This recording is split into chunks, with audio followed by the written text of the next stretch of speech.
There's a lot of talk out there about getting paid what you are worth. And one of the things that I have found out over the last 24 years, and let me go ahead and just talk about those last 24 years. I have literally been paying myself for the last 24 years.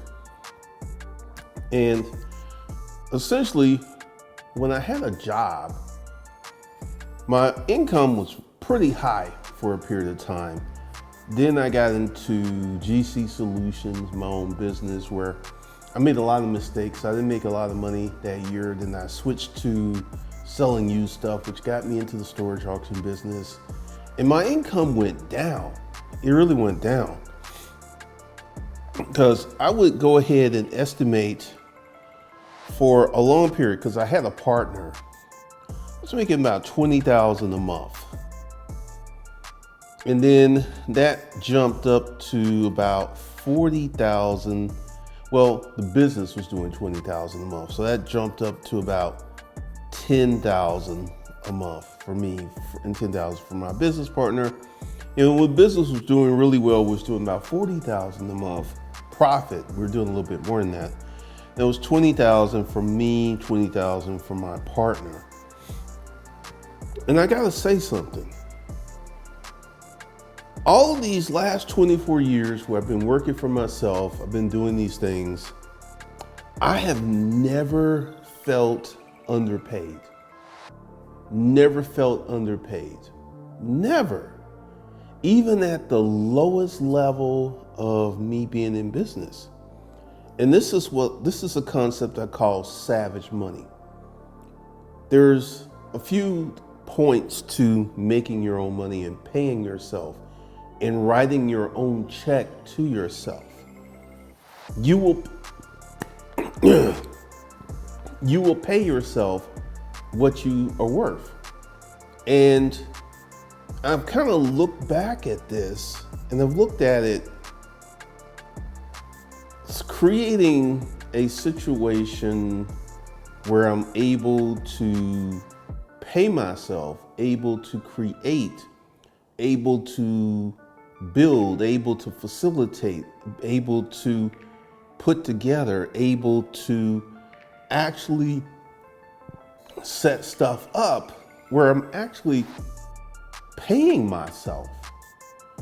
And it gets into a very heady kind of space because I've never, like I said, I've never felt underpaid. I've never felt that my employer, which is me, was taking advantage of me. And this is one of the things that you consistently see in the working class, that right now there's this thought process that if you get a job, I don't even care if it's fast food, you work 40 hours a week, you should make what's considered a living wage.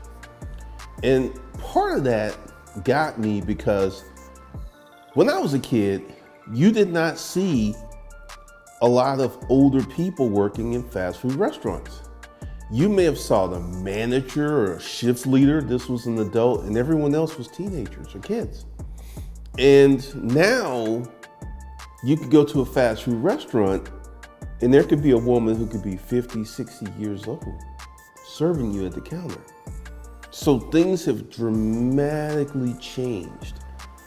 When I was a kid, and I have to go way back, there was just certain jobs that were considered teenage jobs.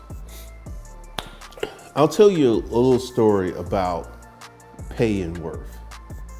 When I was a kid, I went ahead and got myself a job. I'll tell you the story of how I did. There was this place called Sign Builders.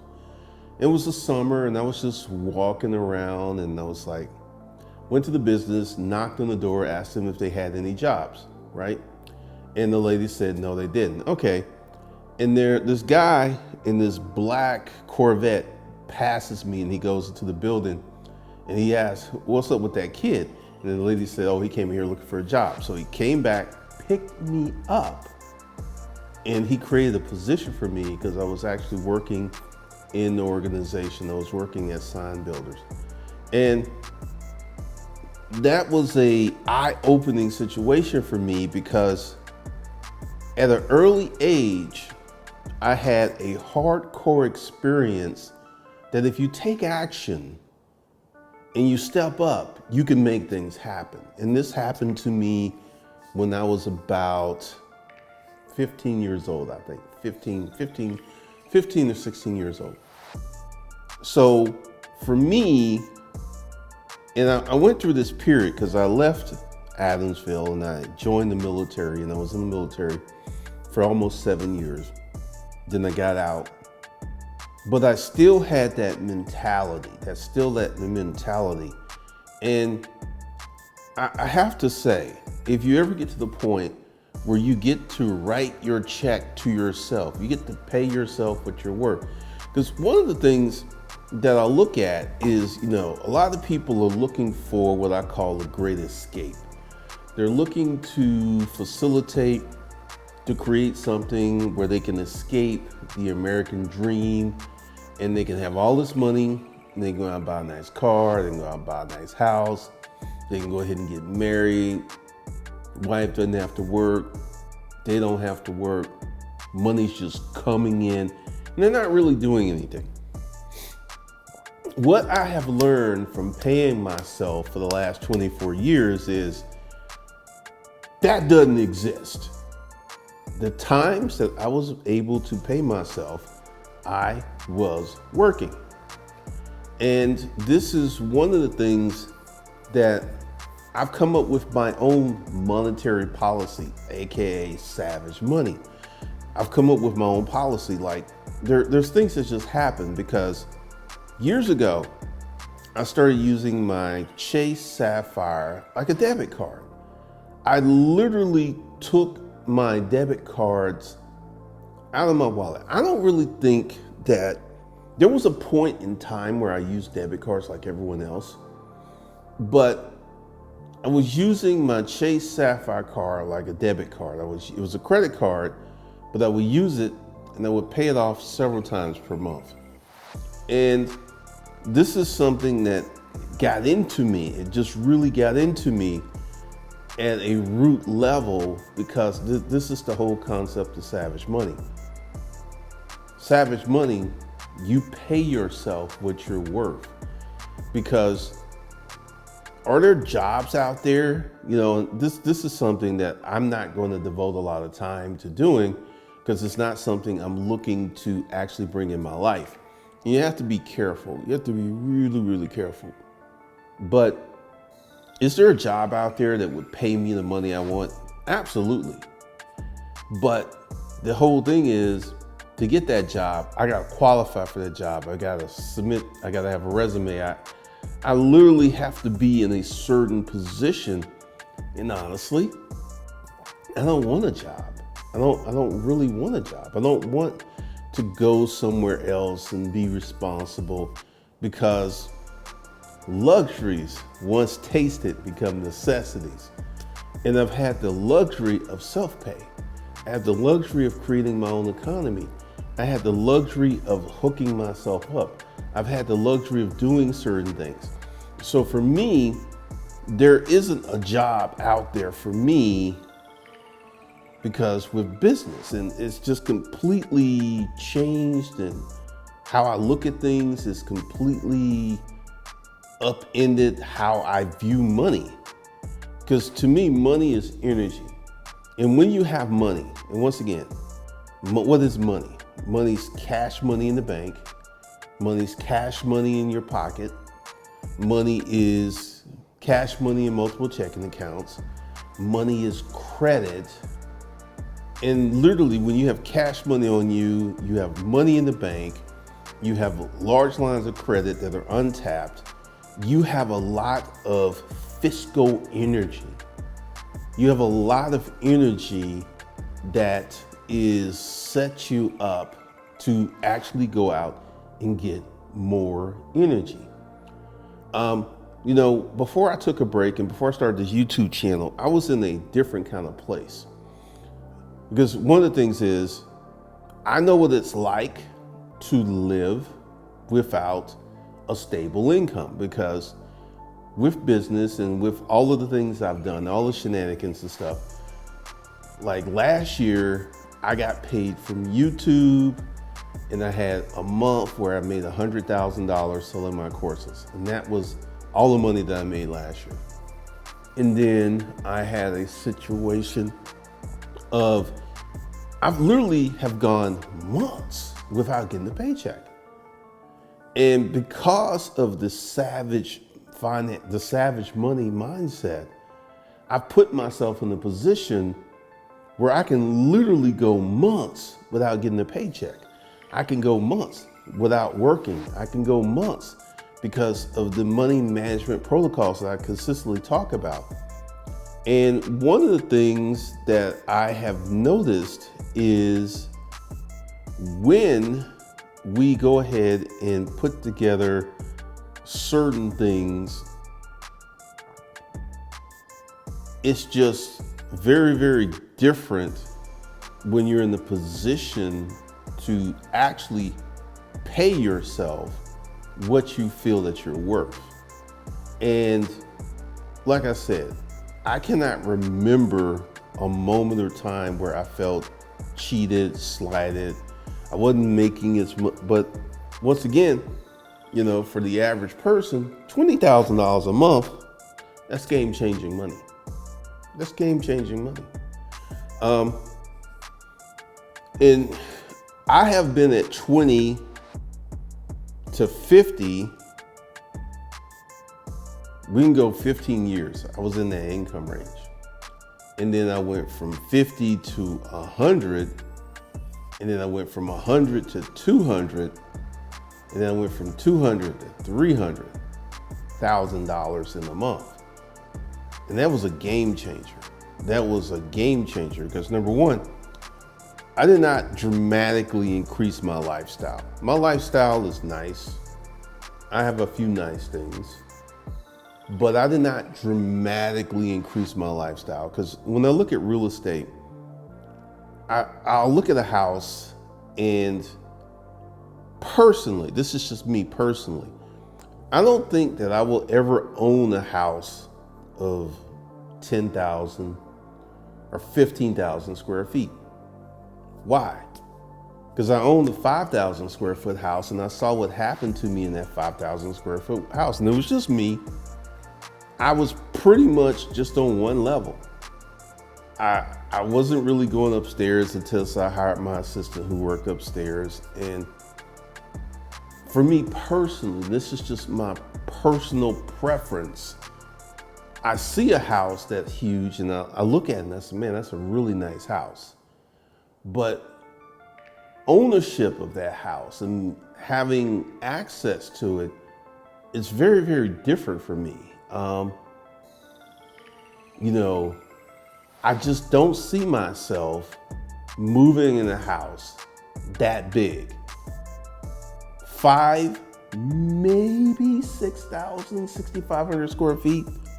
You know, if I'm married and there's 2 of us and maybe we have some dogs or something, okay, I can see that. But what I'm trying to explain to you guys is once you get to savage money, you write your own ticket for the life that you want to have. And that life is very personal to you. Once again, like I actually test drove a Lambo Urus, and I actually enjoy the Porsche more than I enjoy the Urus. But once again, this is personal preference. And I test drove a Ferrari, and I test drove a Lamborghini, and I kept coming back to the Porsche 911.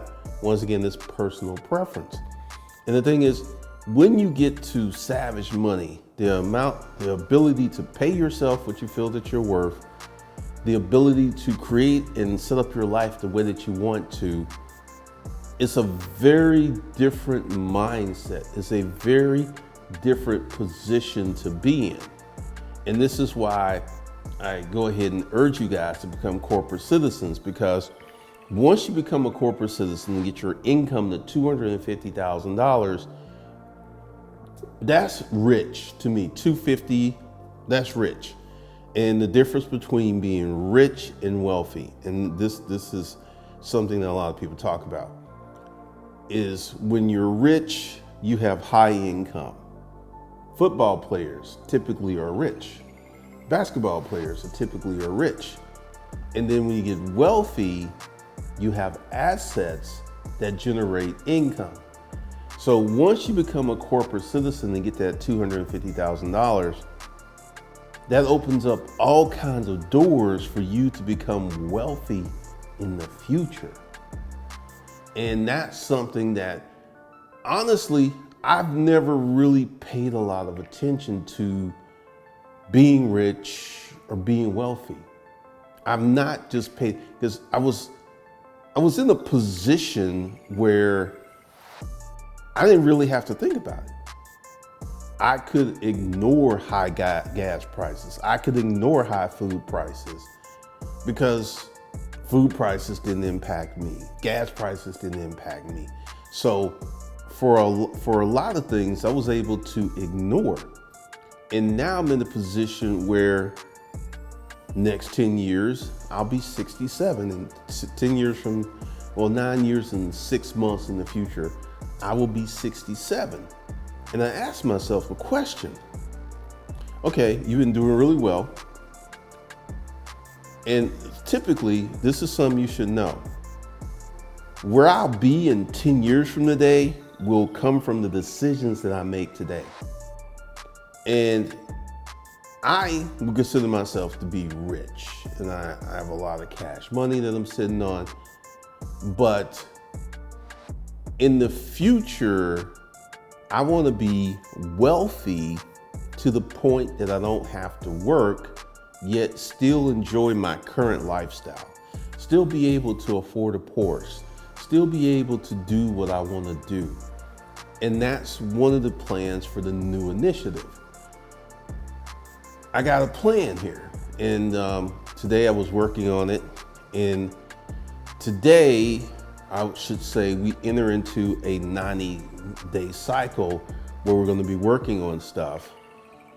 And I feel in less than 2 years, I'll be at $1 million or $2 million a month in less than 2 years.